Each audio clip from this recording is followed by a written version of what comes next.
Thank you very much. Please. This afternoon, I'll sign a proclamation declaring the month of May to be Older Americans Month. I don't know if I'm in that category. I have a feeling I am, but I feel good. And our country is making a lot of progress, Alex. I want to tell you that, making a lot of progress. As we honor the incredible contributions of our nation's seniors, we're here today to discuss the unprecedented steps that we're taking to protect our seniors from the virus. We'll also announce vital new actions to safeguard our nursing homes and most vulnerable citizens as we gradually and safely reopen our country, and it's very exciting to see what's happening.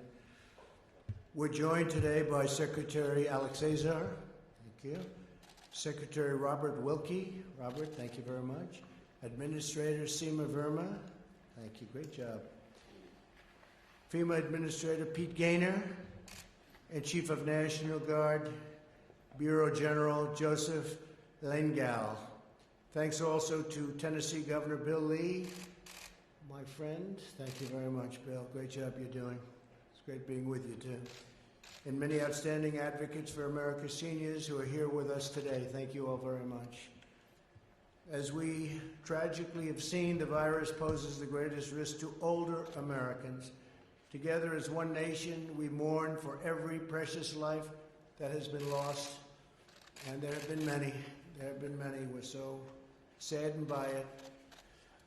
Through our aggressive actions and the devotion of our doctors and nurses, however, we have held our fatality rate far below hard-hit other countries such as Spain and Italy and United Kingdom and Sweden. We're way below other countries. We're deploying every tool, resource, and power at our disposal to protect our seniors and Americans of every age and background. Early on, we implemented life-saving travel restrictions and directed billions of dollars toward the development of therapies and vaccines, and that's moving along rapidly. We've moved at a speed that people are absolutely stunned to see. We've accelerated treatments, including remdesivir, which is reportedly showing encouraging preliminary results. That was the very big story yesterday. It was announced by Gilead. In early March, my administration advised all nursing homes to suspend all medically unnecessary visits to help slow the spread and to protect our seniors, and especially in our nursing homes. They are having a hard time in those nursing homes. We took action to step up enforcement of infectious disease standards at nursing homes all across America. We also acted swiftly to secure our veterans' health care facilities and deployed hundreds of VA staff to help out in nursing homes nationwide. And we're being helped very greatly by the passage of all of the things that we got passed, Robert, especially choice, so that people can go and see their doctor when they have to, and especially our seniors. We provided nearly $1 billion in grants to support home-delivered meals, in home care, and other services that make it impossible for older people to just do what they want to do. We're helping older people with disabilities, and we're helping them to live independently. We dramatically expanded access to telehealth, a very big deal. For Medicare beneficiaries, the number of Medicare patients using telehealth has increased from roughly 11,000 a week to more than 650,000 people a week. So that's from 11,000 a week to 650,000. That's almost an impossible number to believe, right? But it's really something. They get used to it, and a lot of that's going to be staying with us long after this horrible scourge is gone. Medicare is also paying for labs to provide seniors with at-home testing when appropriate at zero cost to patients. We've ensured a ventilator for every patient who needs one. Nobody who's needed a ventilator has been without a ventilator. It's an incredible achievement. And we now have thousands and thousands of ventilators, and other countries are asking us for help, and we're helping other countries, allies, and some that aren't necessarily allies. But they're in big trouble. and we're helping other countries now with ventilators. Same thing with masks. We have millions and millions of masks. That was something 4 weeks ago was difficult, and now we have millions of masks coming in and already here. The federal government is also funding over 35,000 members of the National Guard to help states deliver critical supplies to nursing homes and to assist with disinfecting and testing. I'd like to ask General Lengal to please come up, say a few words about the work of the National Guard. It's been really fantastic. Thank you. General, please.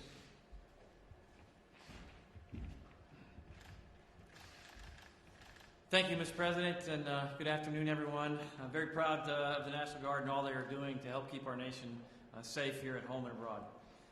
Today, over 83,000 men and women of the National Guard are engaged at home and abroad, and 45,000 of those are engaged directly in the COVID-19 response. From running hundreds of testing sites around the country to screening passengers at airports to helping manufacture PPE to a myriad of other tasks, the National Guard is there. We know this virus doesn't treat everyone equally, and our senior citizens are at increased risk. In many states, governors have directed National Guard members to help sanitize long-term care facilities, nursing homes, giving older citizens and families and caregivers peace of mind that their environments are safe. The Georgia National Guard, for instance, has sanitized over 700 nursing homes, and this has been replicated at many places around the nation. It continues to grow. Additionally, food banks and homeless shelters. In normal times, these are often staffed by our volunteers. Many of them are elderly senior citizens here in America. Now, volunteering puts those great Americans at increased risk. So the National Guard is helping these Americans stay clear of this risk. And doing that, the National Guard is staffing many food banks across the nation where they need the need for food assistance is increasing across the nation as this virus continues to persist. The National Guard is a big part of our United States Army and our United States Air Force, and we're proud of that. But this role that we play here at home, in the homeland, under the command of the governors, in our states, is distinctly and uniquely National Guard business, and we're very proud of that. So, Mr. President, thank you. Thank you for the support that you give our military and the National Guard and all the men and women who serve. They are proud to serve our nation. Thank you for letting me talk about the Guard today. Thank you, sir. Thank you very much. That's great. 4 stars. That's a lot of stars. Very impressive. That's right, but that's okay. That's very impressive. You deserve them. I do want to say, you mentioned the word governor, and we've had a lot of great success in relationship with the governors. We've dealt with our governors very, very well. We have really, I think, got to understand each other, know each other, in many cases really like each other, and that's worked out very well. We had Phil Murphy here from New Jersey, governor of New Jersey today, wonderful man. A lot of progress is being made there, and we had John Bell Edwards yesterday from Louisiana, and Ron DeSantis the day before from Florida. Just tremendous progress, 3 very exceptional men, and they're doing a really good job, as you know. So, and we have others coming in. They'll come in 1 or 2 a day, and we're seeing them, and whatever we can help them with, we help them with, and we help them with very, very quickly, General, right? So it's been very good. My administration is doing everything possible to support the state-led management of nursing homes, and here today is a governor who I happen to like a lot.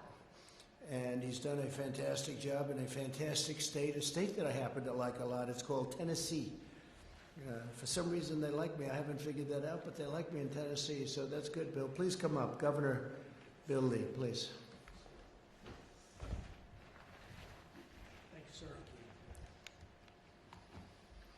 Thank you very much, Mr. President, and thank you to your team, many in this room that we have worked with. You are guiding America through a tremendous crisis, and you're doing it incredibly well, and America is very grateful for that. And we are grateful in Tennessee for the partnership between the federal government and states like ours. As we work to make our contribution to fighting COVID-19, we can do so because of the work that you're doing and the way that you're supporting what we're doing. So, Mr. President, you've asked states to commit to goal of testing 2% of their population. In April, 2% of Tennesseans were tested. And we have tested over 175,000 to date.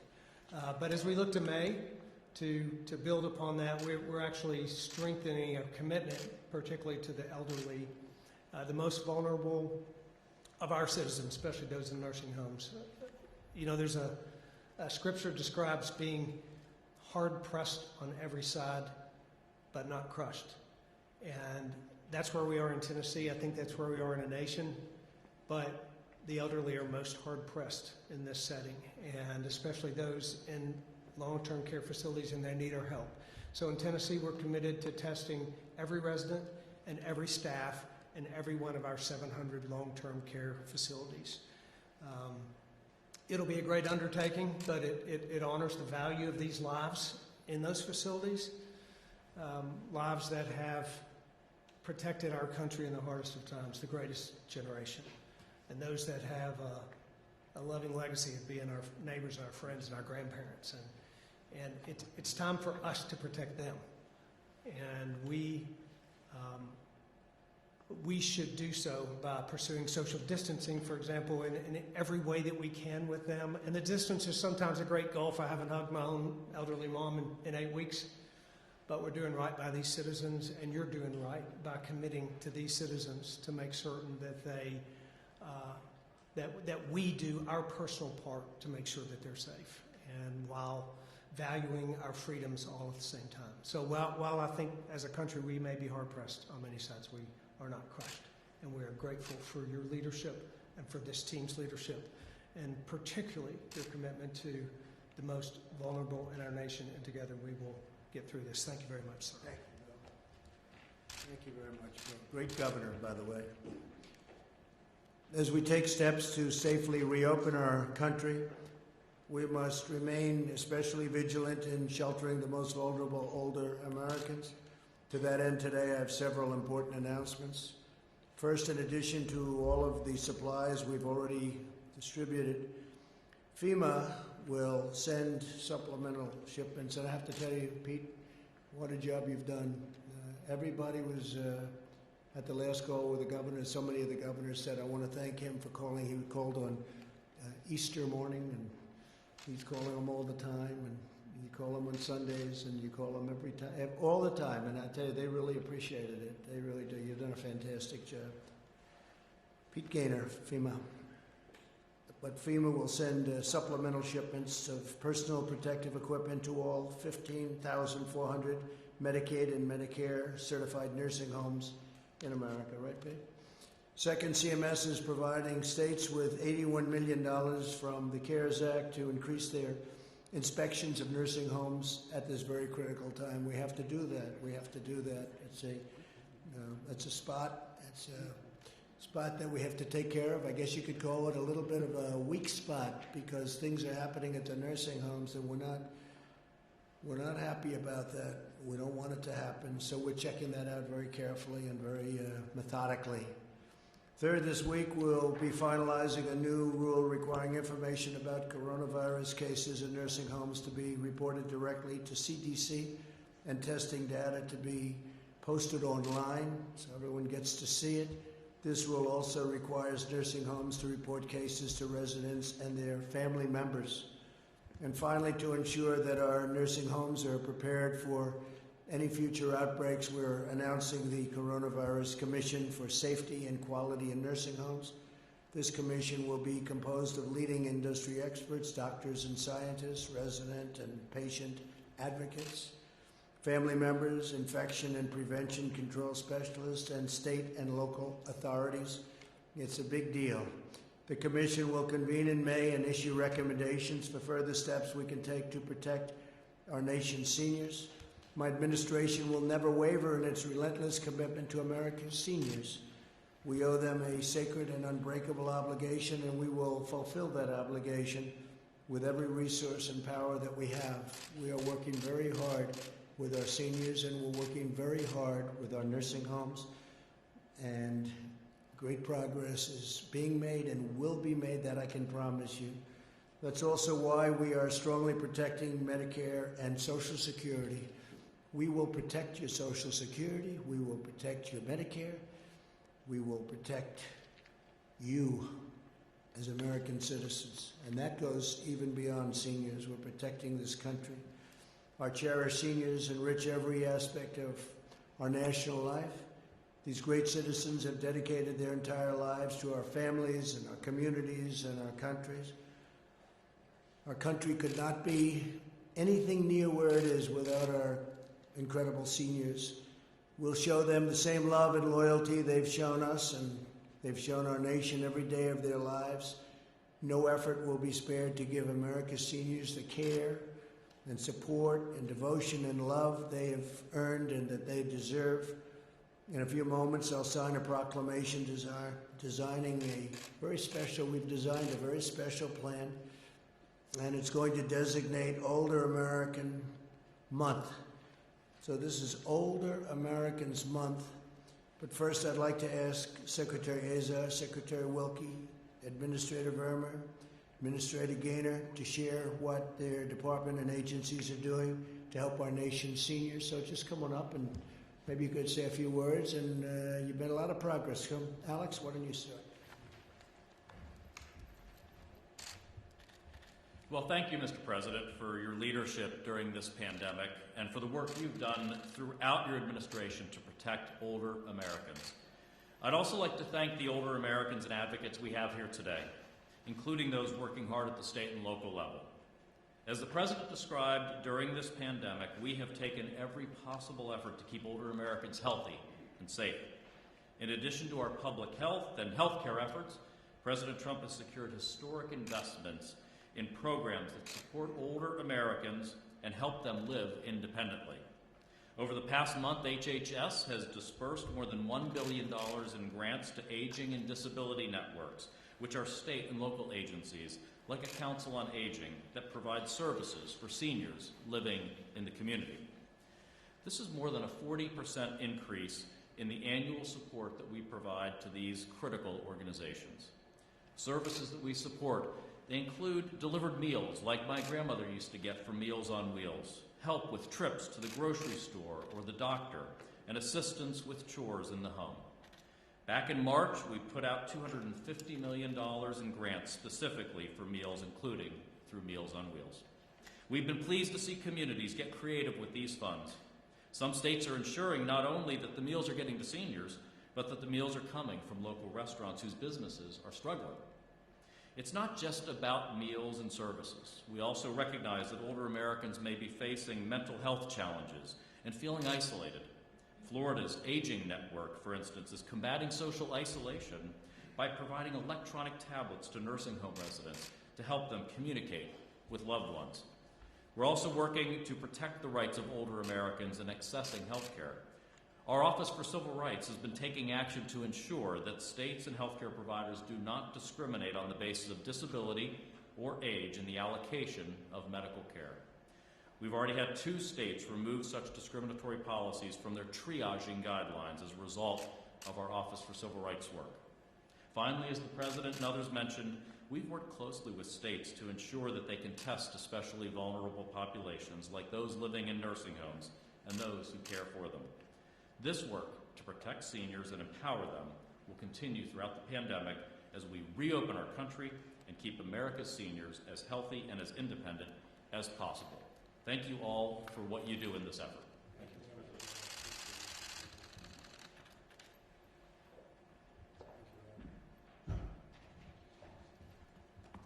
you. Mr. President, thank you, and thank you for everything you have done to transform the Department of Veterans Affairs on behalf of the nation's 9.5 million veterans.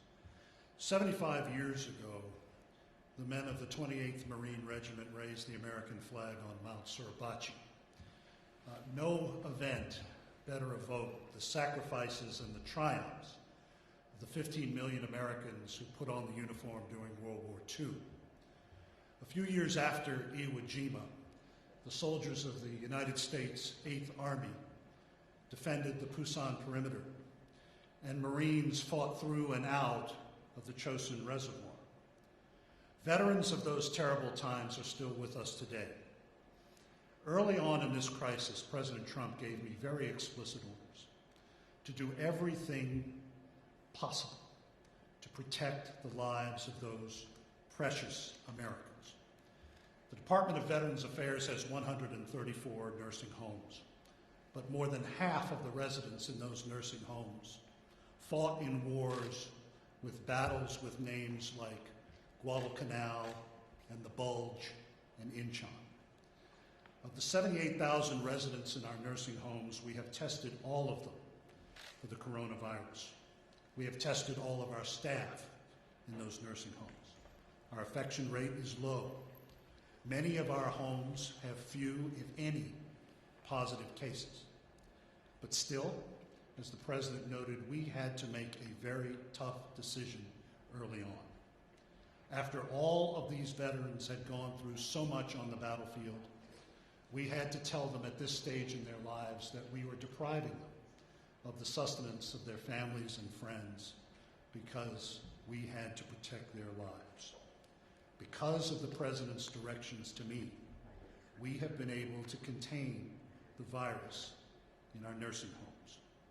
And now we are taking those lessons that we've learned from VA across the country to protect patients across America.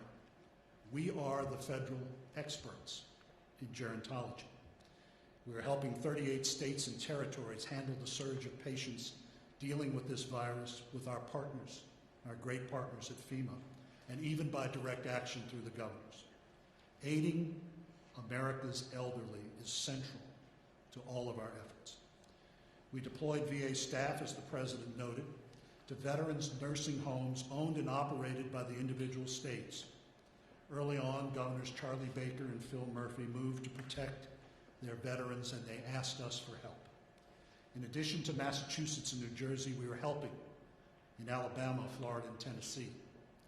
In California and Mississippi, New Mexico, Oklahoma, Rhode Island, and Texas, we have taken in non-veteran nursing home patients and state veterans nursing home patients into our VA facilities.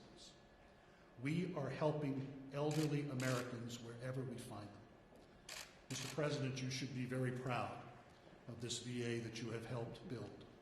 Thousands of VA employees have leapt into harm's way. VA leaders like Joan McInerney and Martina Parada in your hometown, Ryan Little in Boston, Rima Nelson in Detroit, Vicki Braun in Illinois and Wisconsin, Fernando Rivera and Sky McDougal in New Orleans, and Miguel Lapuz in Florida. All of them have put service before self to protect the most vulnerable and deserving. These are the folks who made America strong and free. Thank you very much. Thanks.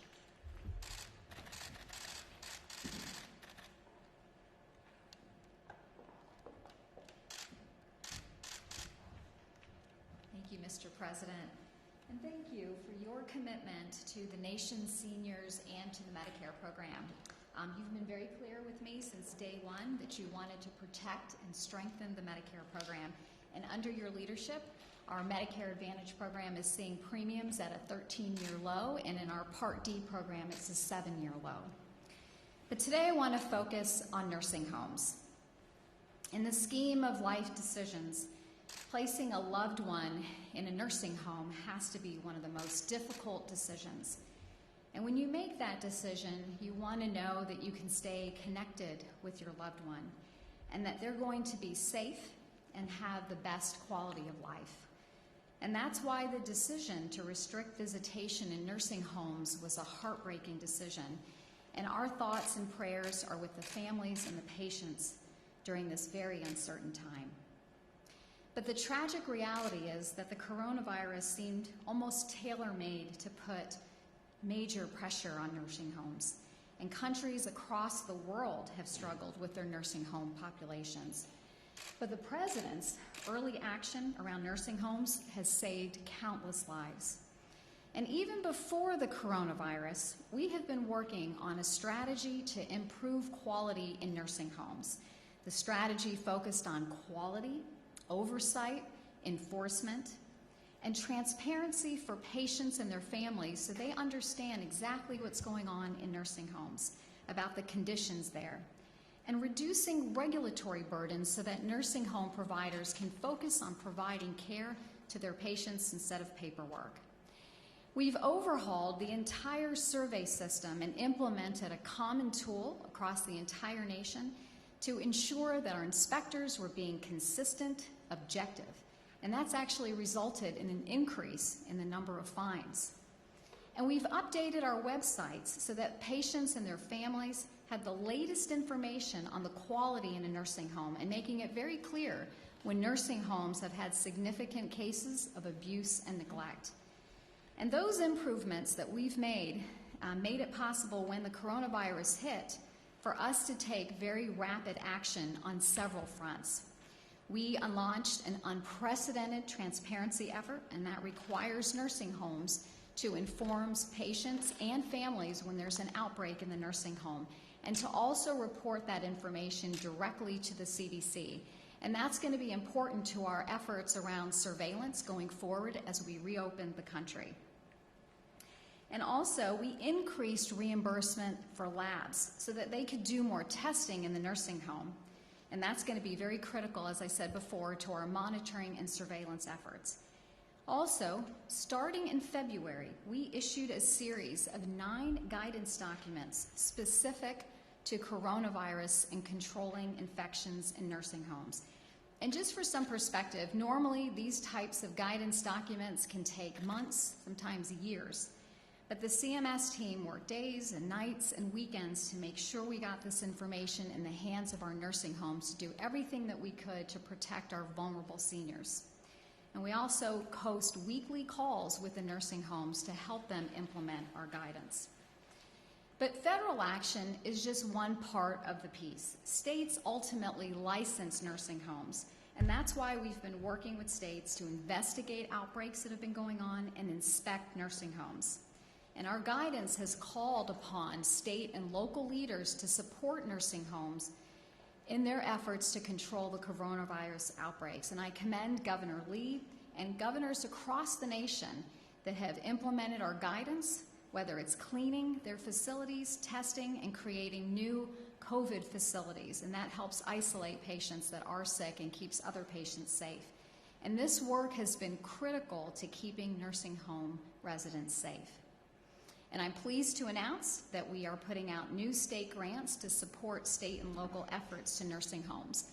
The President has been an advocate of this. He has asked for increased funding to inspect nursing homes every year in his budget, but this is the first time that Congress has provided this funding. And the money couldn't come at a more critical time when it'll be important to work with our state partners to ensure safety in our nursing homes. But the President has directed us to do more, and so as part of our Opening Up America efforts, we are going to oversee the Coronavirus Commission for Safety and Quality in Nursing Homes. And the Commission will comprehensively assess the response. It will identify best practices and also provide recommendations for how we go forward to protect our nursing home residents and make sure we are providing the best quality of life. And in closing, I want to speak directly to our nursing home residents, their caretakers, and their families. Your pain is our pain, and we are doing everything we can to support you. And to the healthcare workers on the front lines providing care and comfort to our nursing home residents, we thank you. And thank you, Mr. President, for your consistent leadership and unwavering support for our elderly citizens. Thank you. Insulin.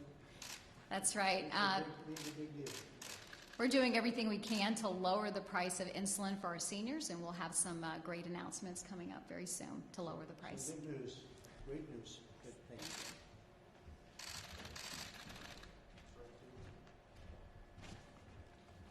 you. Thank you, Mr. President, Administrator Verma, and members of the Coronavirus Task Force. Let me focus on the logistics in our effort to deliver personal protective equipment care packages to those citizens at highest risk and greatest need, those living in our nursing homes across the country. Thanks to the leadership of the President and the tremendous support of the White House Coronavirus Task Force, FEMA will deliver care packages containing 4 items of PPE to more than 15,000 Medicare, Medicaid certified nursing homes nationwide to include the District of Columbia, the Commonwealth of Puerto Rico, and Guam. Given the lack of availability of PPE necessary for healthcare workers providing support for nursing homes, we will provide a package or a kit containing a 7-day supply of eye protection, masks, gowns, and gloves to these 15-plus nursing homes. Each kit is individualized for each nursing home based on the level of staffing and the 7 days of our supply calculation. Over the course of the next 60 days, we'll be providing each of the nursing homes with 2 separate shipments of 7 days of supplies, totaling 14 days of supplies by the beginning of July. The first shipment of supplies begins next week. These initial shipments will focus on metropolitan area sites such as New York City, Northern New Jersey, Boston, Chicago, and Washington, D.C. The second shipment of supplies begins in early June. The goal is to have all supplies delivered no later than July 4th. Assisting us in this endeavor is Federal Resources, a small business based out of Stevensville, Maryland, who specializes in chem bio equipment support with focusing on kitting solutions for the Department of Defense. They will help us distribute the following PPE items: 608,000 pieces of eye protection, 6.9 million surgical masks, 6.4 million gowns, 31.4 million pairs of gloves. And finally, I would again like to extend my gratitude to the President for his leadership on this project, as well as to thank my fellow members of the White House Coronavirus Task Force and their continued partnership. Together, we have turned a critical demand for PPE for our seniors and frontline healthcare workers into reality. Thank you, sir.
Well, thank you very much, and if you'd like to have some questions maybe on this, and we might venture into different territory also, I think. John, please.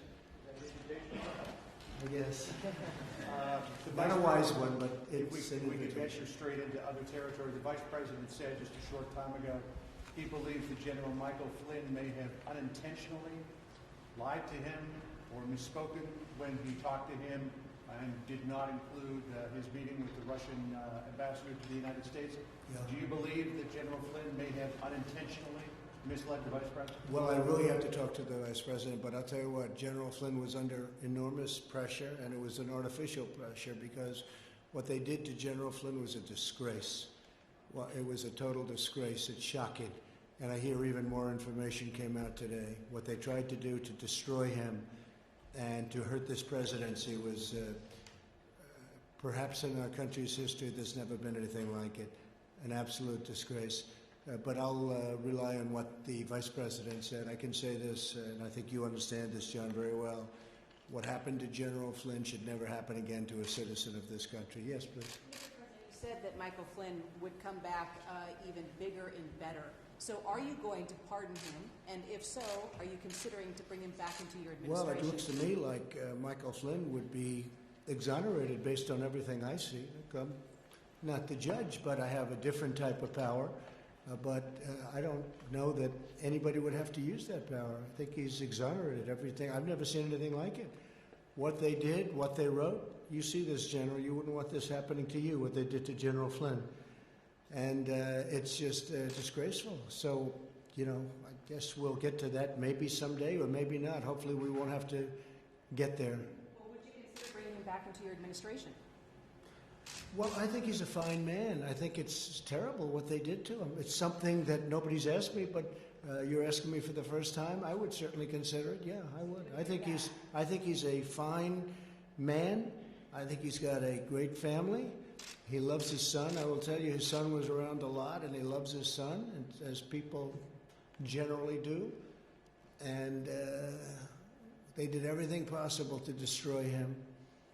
And he's still breathing very strongly, but they really hurt him very badly. Very, very unfair. Kristen? Quick follow. In what capacity? I do have a coronavirus-related question, but in what capacity would you bring him back? Well, we'd look. I mean, I'm not even, this is really the first time I've been asked the question, but I think he'll be fully exonerated one way or the other. And so certainly he'd be capable of coming back. He suffered greatly. I want to ask you about comments by your son-in-law. One of your top advisors, Jared Kushner, yesterday said that the government's response has been a, quote, great success story. Is that the right Could you tone? lift that up a little bit? Yes, no problem. Your son-in-law, one of your top advisors, Yes, Jared yeah. Kushner, yesterday said the government's response has been a, quote, great success story. Is that the right tone and message Well, it's at just a he's moment saying the when facts. people I are mean, he's still not dying? talking about other things that I talk about in my speech today, that I speak about all the time, and that's death. It's horrible that what this country's gone through and what the world has gone through, frankly. This is something that could have been contained at the original location, and I think it could have been contained relatively easily. China is a very sophisticated country, and they could have contained it. They were either unable to or they chose not to, and the world has suffered greatly.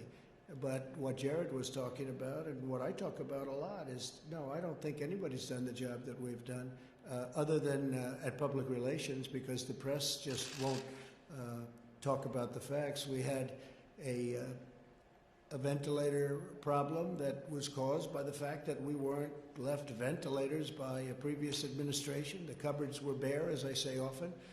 And not only are the cupboards full now, we have ventilators. We're the king in the world of ventilators. We have thousands and thousands of them now being delivered. You were at the news conferences over the last few days. The governors they said we've never had a case where we couldn't get a ventilator. And a month and a half ago, you were screaming, ventilator, ventilator.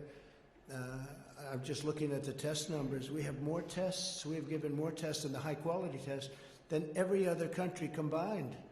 And I say it, the friend of mine, South Korea President Moon, called me. You know, they talk about South Korea, and they've done a really good job. But he said, what a job you've done. This is a much bigger country, you understand. He said, what a job you've done on testing. So the testing and the masks and all of the things, we've solved every problem. We solved it quickly. But to think that now we're giving thousands of ventilators to other countries, allies, and other than allies, to be honest, but we're helping other countries where people are dying because we have ventilators and nobody else does to this extent. And it's a great tribute. I mean, Deborah, we were talking about that before. Deborah Birx, Dr. Birx, has been fantastic. She's a fantastic person, a fantastic woman. And we talk about the things that we've done in a short period of time. I mean, all you heard about was ventilators. That's a hard thing. We energized factories that didn't build ventilators. They were building cars and other things, and now we're building thousands a week. And it's been very spectacular. It's been really spectacular. So, yeah, I think I don't think anybody's done a better job with testing, with ventilators, with all of the things that we've done. And our death totals, our numbers per million people are really very, very strong. We're very proud of the job we've done. We had very little to work with because the previous administration left us very little. Quick Please follow, go Mr. ahead. President. Mr. President. Go ahead. Why don't you go and then you go. Thank you. Thank you, Mr. President. You signed that executive order this morning dealing with the counter-narcotics operations that you have going on in the Western Hemisphere right now. Why the need for more manpower? And do you think your government is any closer to the goal of having Nicolas Maduro leave office? Well, I need it and I sign it, and we do have executive orders, and they help us a lot, and they've helped us a very lot here. We also sign things having to do with production, as you know. I've used that very, very powerfully, the Act. And oftentimes I didn't have to use it. I just had to talk about it. No, I'm only signing when we want something, when we need additional manpower or brain power or whatever it is we're looking for at the time. But we've done things that I don't think anybody else has been able to do what we've done. And this is a big country, too. This is a very big country, as you know. And I'm very proud of the country. I'm very proud of the way they've stepped up. Now, things are opening. As an example, Governor Lee is doing a great job in opening up Tennessee, and he's opening it up rapidly and safely. I think he said to me 2 words I think about: safe and rapid. And I think safe was the first one you mentioned, in all fairness, but it was safe and rapid. He's doing it quickly and safely, and Tennessee's a great story. But we have other governors, friends of both of ours, that are doing really a good job. I will say this: Governor Murphy and Governor Cuomo have a tougher situation, because that's really a hotbed. It's a very, very dense area. People don't realize. I think New Jersey, believe it or not, is the single most dense area in the country. Who would think that? But the governor's done a terrific job, and Governor Cuomo, likewise, is working very, very hard and speaking to me all the time. And whenever we can help him, we do. And we're helping him, and he's helping his state. That's what he has to do. Thank you. How is the operation going, though? And do you feel, my second question was, do you feel you're any closer to having Nicolas Maduro in Venezuela? I think the operation is doing really well. I think that things are being discovered that you wouldn't have thought possible. The Abbott machine, Abbott Laboratories, a great scientific company. They came up with a machine that I would say 2 months ago nobody ever heard of this machine. And all of a sudden, boom, the people come into my office, they get tested. It takes them 5 minutes, and they feel very good. Some of them have never been tested. But these are, equipment and tests that nobody ever thought even possible 3 or 4 months ago are being used commonly now. I looked at the numbers, and we're over 6 million tests. And you add up everybody together, they don't have anywhere near that. So it's an incredible thing. And it would be great if the media could really portray it the way it is, because we've done some unbelievable work. And when somebody uses the word successful, I mean, it really has been successful. It's been very successful. But if you look at mortality and mortality rates, this country, it's a very sad thing to be talking about. Whoever thought you'd be talking about such a thing 2 months ago was impossible. All we talked about was the economy, how well it was going. But today we have to talk about that. Our country has really stepped up. Our generals have stepped up, and our admirals have stepped up. By the way, Admiral has done a fantastic job, as you know. We're very proud of everybody. This whole room has been very amazing. Okay, who's next? Mr. President, you have said that China is doing everything it can to make sure you don't get reelected. What specifically are they doing? Well, China doesn't want to see me elected, and the reason is that we're getting billions and billions of dollars, many billions of dollars a month from China. China never gave our country anything. China gave us nothing, not 10 cents. And whether it was Biden in charge of China, which was a joke, because they ripped off our country for 8 years. And in all fairness to Biden and Obama, this went on long before they got into office. And you can go through many administrations until I came along. And then we signed a trade deal where they're supposed to buy, and they've been buying a lot, actually, but that now becomes secondary to what took place with the virus. The virus situation is just not acceptable. Do you think that withholding information about the virus is related to them trying to undermine your reelection? I don't want to cast any dispersions. I just will tell you that China would like to see sleepy Joe Biden. They would take this country for a ride like you've never seen before. Mr. President. Mr. President. Mr. President. Mr. President. Mr. President, yes. Yeah, please. Right, with the unemployment numbers coming out today, 30 million now unemployed, have you given any thought to possibly extending the $600 extra in unemployment benefits that are given out now? They will run out, and that will run out in July. They are looking at it, and they're taking a very strong look, and we'll be reporting to you very shortly. I will say this, obviously this is what it is, it's this period of time, but I think I view the third quarter as a transition quarter, and I think you're going to have a very strong transition, and then I think the fourth quarter is going to be incredibly successful. I think next year we're going to have a phenomenal year economically. Mr. President. Mr. President. You keep referring to China, but do you hold President Xi Jinping responsible for misinformation? Well, I don't want to say that. But certainly it could have been stopped. It came out of China, and it could have been stopped, and I wish they stopped it, and so does the whole world wish they stopped it. John? Mr. President, on unemployment, there are many businesses who are concerned that as America opens back up again, because of a provision in the CARES Act that gives an additional $600, they won't be able to get their employees back because they'll make more money staying at home than they would if they came back to work, which has caused some governors to suggest that they might strip those people of their unemployment insurance if they refuse to go back to work.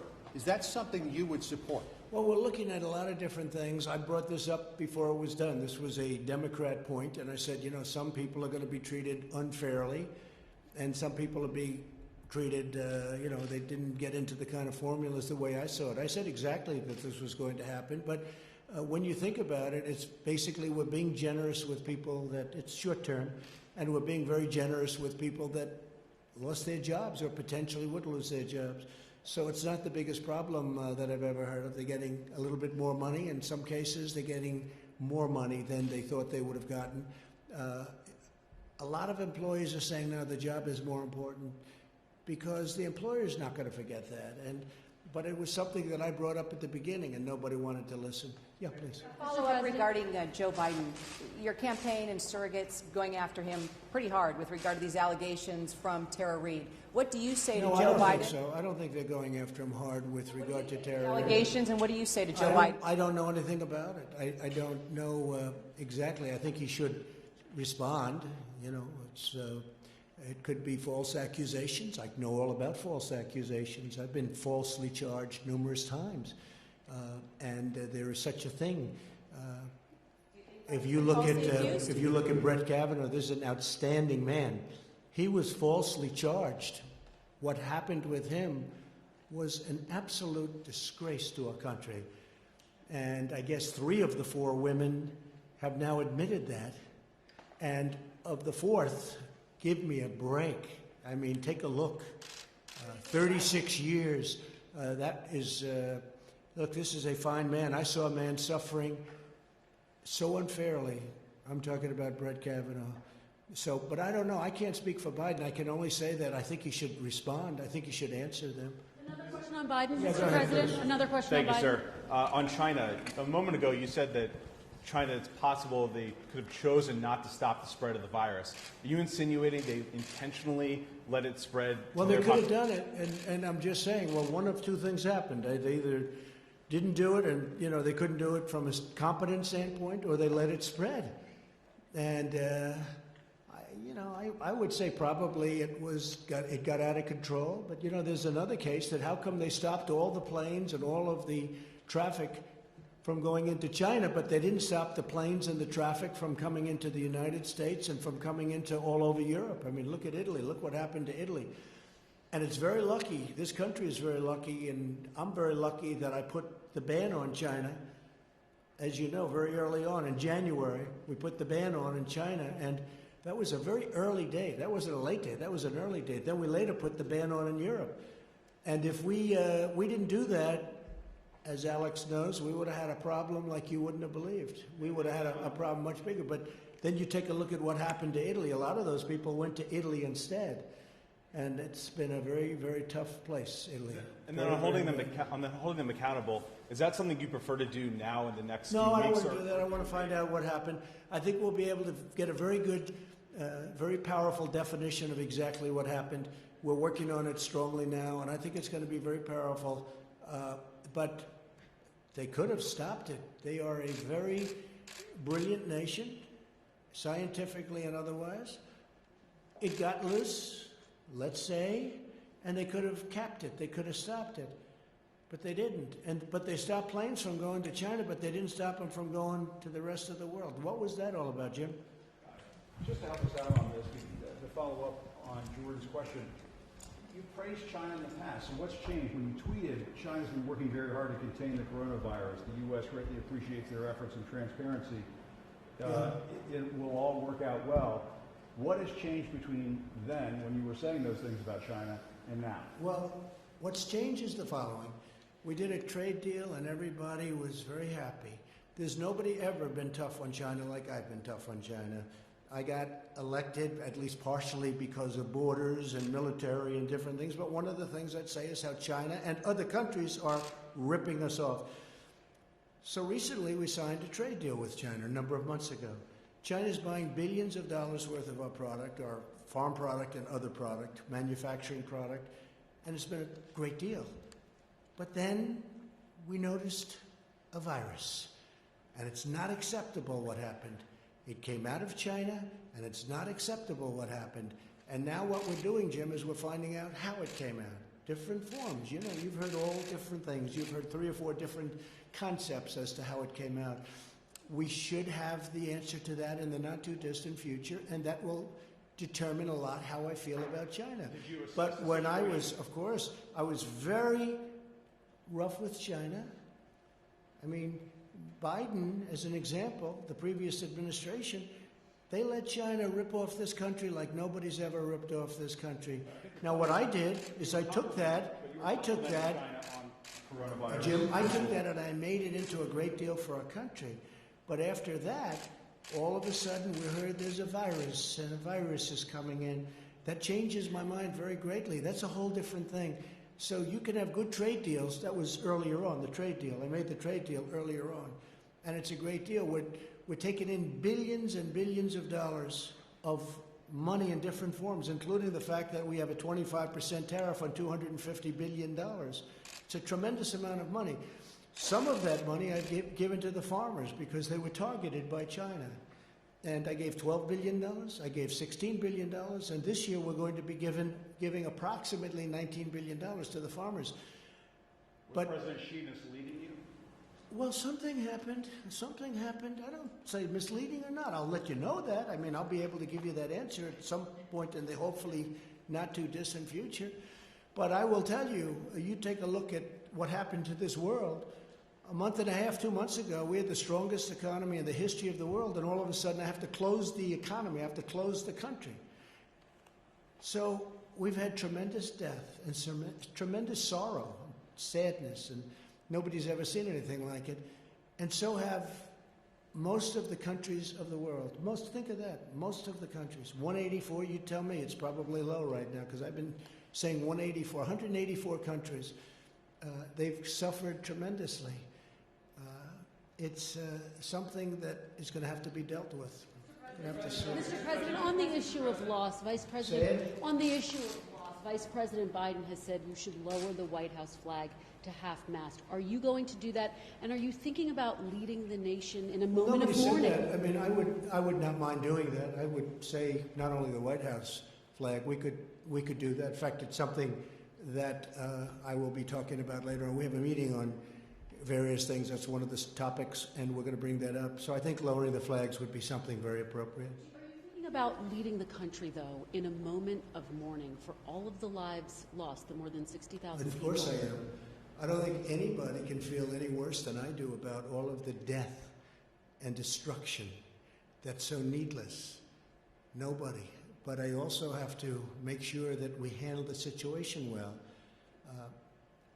Nobody's thinking about it more. Nobody has spent more time late in the evening thinking about what's happened to this country in a short period of time. But at the same time, we have to get our country open again. And we're doing that step by step. Tennessee is an example. Step by step, we're opening up our country, and I really believe that next year we can be, maybe even beyond. We have a lot of stimulus, and maybe even beyond. We'll see about, by the way, Package 4, Phase 4, but I really hope that we can be as good or better. I built it once, and we're going to build it again. John, go ahead. You said a moment ago you will soon have information on where this virus originated. The Director of National Intelligence today put out a statement saying that they believe it was naturally occurring, it was not man-made. But who is that? Who is that said that? The Office of the Director of National Intelligence. Intelligence. Yeah, but who in particular? Who was the man that made that statement? It was a statement that the ODNI... Oh, he would know that, huh? National Intelligence. So we'll see. That would be your Director of National Intelligence. No, I think it's... I mean, you'd have to tell me who specifically, who made the statement. The statement was just put out under the office of the Okay, we'll ODNI. see. I mean, I have to see the statement. I just haven't seen it. But the question I had was, have you seen anything at this point? Because that we're gives- looking at that, John, separately from, Correct.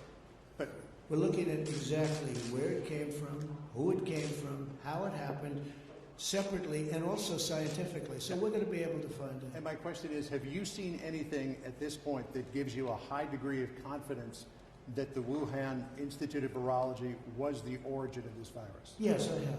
Yes, I have. And I think that the World Health Organization should be ashamed of themselves because they're like the public relations agency for China. And this country pays them almost $500 million a year, and China pays them $38 million a year. And whether it's a lot or more, it doesn't matter. It's still, they shouldn't be making excuses when people make horrible mistakes, especially mistakes that are causing hundreds of thousands of people around the world to die. I think the World Health Organization should be ashamed of themselves.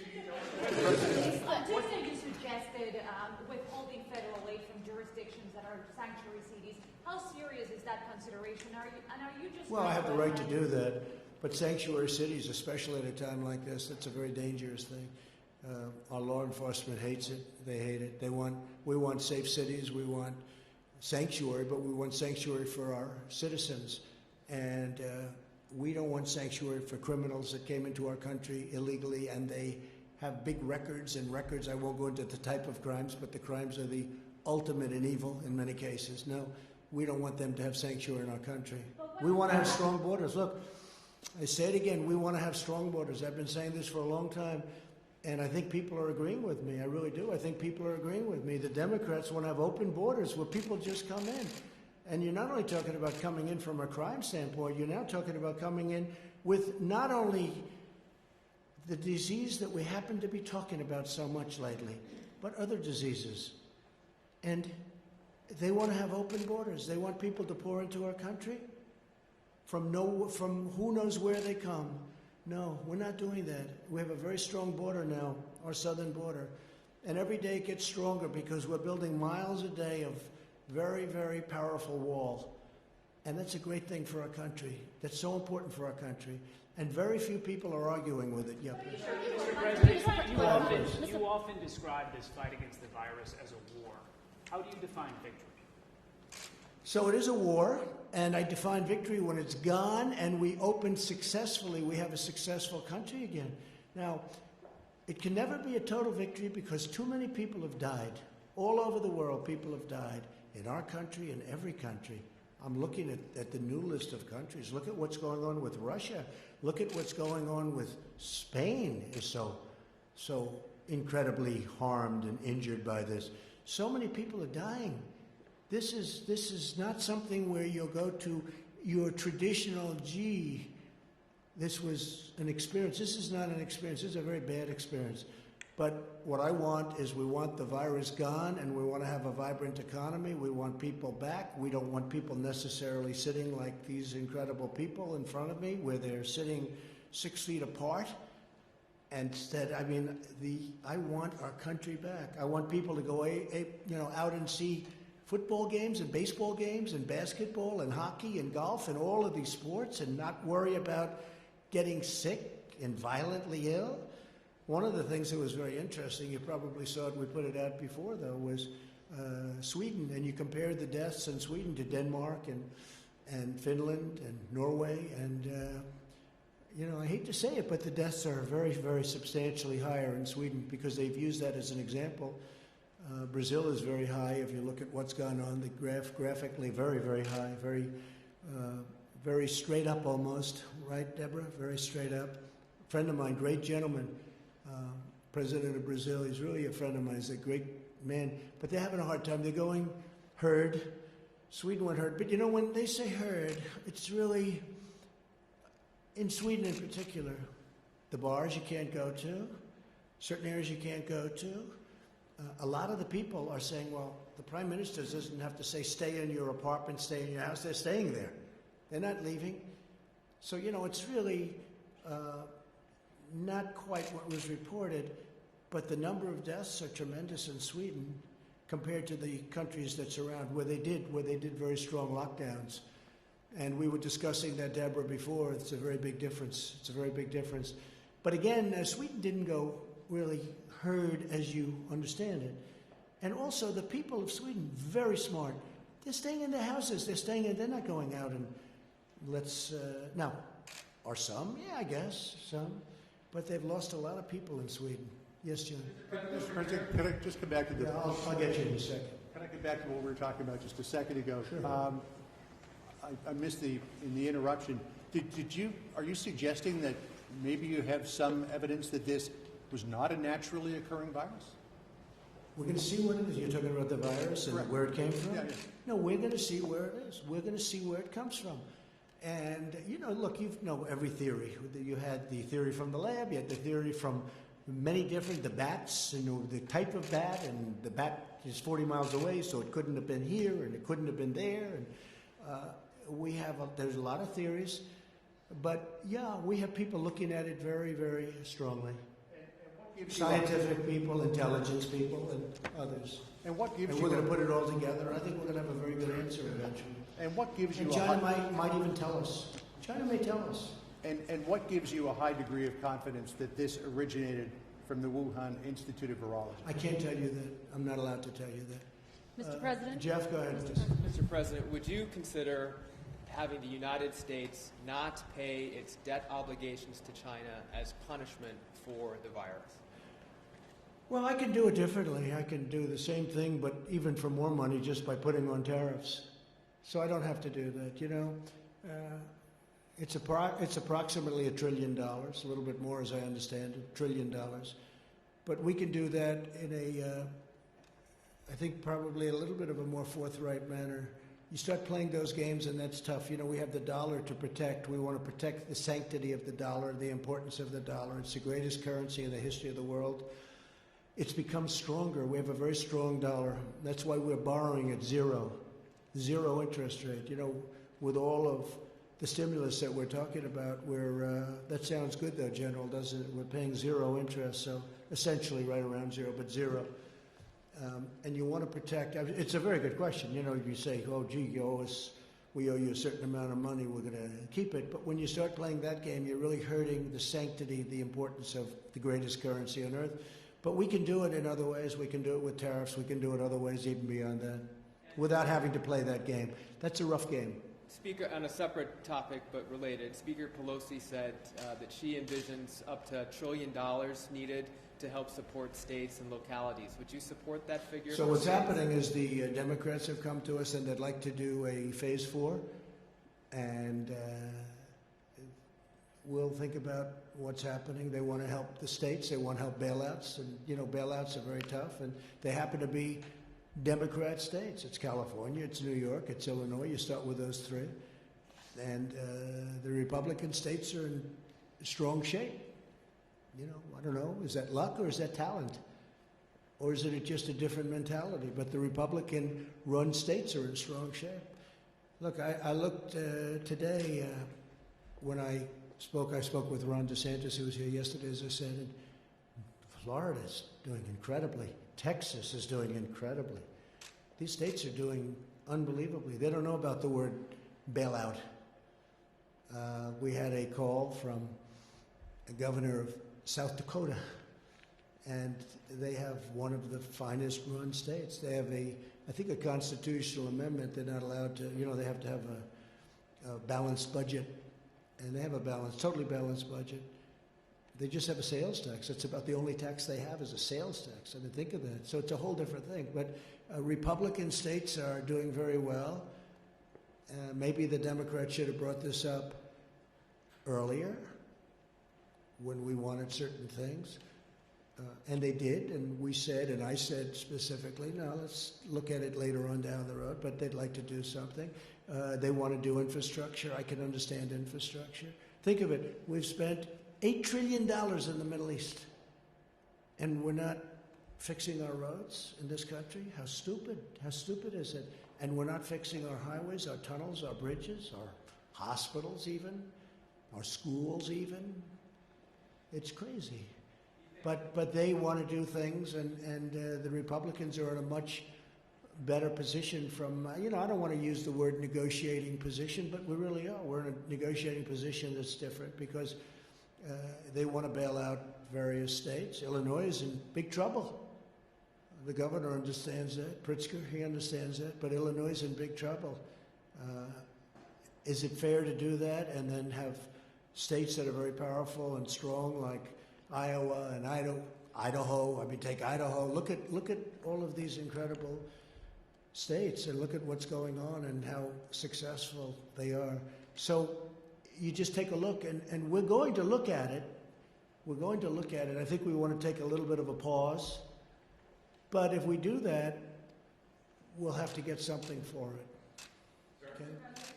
So just Kristen, go ahead. a question on masks, but very quickly to follow up on Jeff. It sounds like you're potentially open to Leader McConnell's call that states should apply for bankruptcy. Is that what you're saying? I'm just, it's an idea that he has. He threw that out as an idea. I've spoken to him about it very strongly, and we're going to see what happens. We'll take a little bit of a pause. We'll see what happens, but some states are in trouble. I spoke today. I was with a wonderful man, a great gentleman, a wonderful human being. I think Bill knows him too, from New Jersey, Governor Phil Murphy. And we talked about it. New Jersey is it's a wonderful state, I have to say. It's a wonderful place, but it's got a lot of difficulty in terms of the economics and the debt, the costs, etc. So it's in a different position than some of the other states that we could mention. We could mention them all day long. Let me ask you about masks, if I could. Vice President Pence did not wear one when he visited the Mayo Clinic earlier this week. He's wearing one today. You are traveling to Arizona. Will you wear a mask? What is the policy for you? Well, I'm going to have to see. I am going to Arizona. I look forward to that. I'll have to see the climate. I mean, I'm going to see, where I am. Here's a place that we all feel very comfortable. Everybody's spread out. It's a very big room. But as far as where I'm going in Arizona, I'm going to have to look at the climate. I'd have no problem wearing a mask. I don't know. I'm supposed to make a speech. I just don't know. Should I speak in a mask? You're going to have to tell me if that's politically correct. I don't know. If it is, I'll speak in a mask. But I'm going to be making a speech in Arizona. I look forward to it. And depending on the conditions, I would have no problem wearing a mask. We have millions of masks now. We have masks coming in that it was another thing. I mean, it was very hard to get masks. We now have, and we're making millions and millions of masks. They're opening plants, and it's been incredible. Change your position because the chairman of the Federal Reserve has said that the economic recovery is going to be long and slow. You have said that it's going to bounce back quickly. What do you know that he doesn't know? Well, I didn't hear what he said. I can only tell you that I see it. I think it's going to be a transition quarter, the third quarter. I think the fourth quarter is going to be very good, and I think next year is going to be fantastic because of the stimulus. And I haven't seen the statement, but I think we're going to have a great year next year. Knowing that we left behind a year of tremendous death. It was just a terrible thing, the likes of which we haven't seen. I guess if you go back over 100 years, 1917, and that was a terrible thing. But that was close, depending on your account or the account, anywhere from 50 to 100 million people died. 1917. So we haven't seen it. It's over 100 years. And so understanding that was terrible. I think that next year from an economic standpoint, I mean, look at the stock market. People are amazed. The stock market's at over 24,000. Well, it was at 29,000. It's 24,000 now. Is that even possible considering what we've gone through? Because people are very smart. These people are very brilliant, and they look and they see a great future. The other thing, the dollar is very strong. So when we go out and do stimulus packages, we're oversubscribed at zero. Think of it. You get your money back at zero. It's a pretty incredible thing. The euro's having a hard time, and it's much smaller. The dollar has really become, the dollar is king, and the dollar is at a position now. It's just it's a very powerful thing, the dollar. Other currencies are in big trouble. They're really in big trouble, whereas the dollar is very powerful, very strong. So the good part about that is if you do go out and if we do want to do stimulus or whatever we want to do, we're borrowing at zero and the dollar is very strong. Okay, Getting back to what John was asking about the possibility that this virus came out of a lab in China, are you insisting, or would you insist on China allowing U.S. investigators into that lab to make sure? I don't want to go into that. We're going to see. So far, I think China's been trying to be, or at least they seem to be trying to be somewhat transparent with us, but we're going to find out. You'll be learning in the not too distant future. But it's a terrible thing that happened. Whether they made a mistake, or whether it started off as a mistake and then they made another one, or did somebody do something on purpose? Say, hey, I don't understand how how people weren't allowed into the rest of China, but they were allowed into the rest of the world. That's a hard question for them to answer. Yeah, please go ahead. Mr. President, on Kim Jong-un, have you got an update on his condition and whether he is alive or dead? Well, I understand what's going on, and I just can't talk about Kim Jong-un right now. I just hope everything is going to be fine. But I do understand the situation very well. Please. Going back to when you talked about being complimentary of China early on, were you saying that you were complimentary of China because you were concerned about the trade Well, I'm deal? making a trade deal with China. This was before the virus. Of course they're going to be complimentary. Now, I was very uncomplimentary prior to that negotiation. And then every once in a while, the negotiation would break down because I'm not like Kerry, who signed the worst deal, the Iran deal, which was such a disaster. And he never left the table. I left the table a lot. Anyway, we ended up making a deal. And of course, during the course of the deal, I was both complimentary and very uncomplimentary. But the bottom line is we ended up making a deal before the virus came. And I was very happy with the deal. But then later on, that was superseded by a virus that should not have happened. Well, I just want to thank you all very much, and we'll see you probably tomorrow sometime. Thank you very much.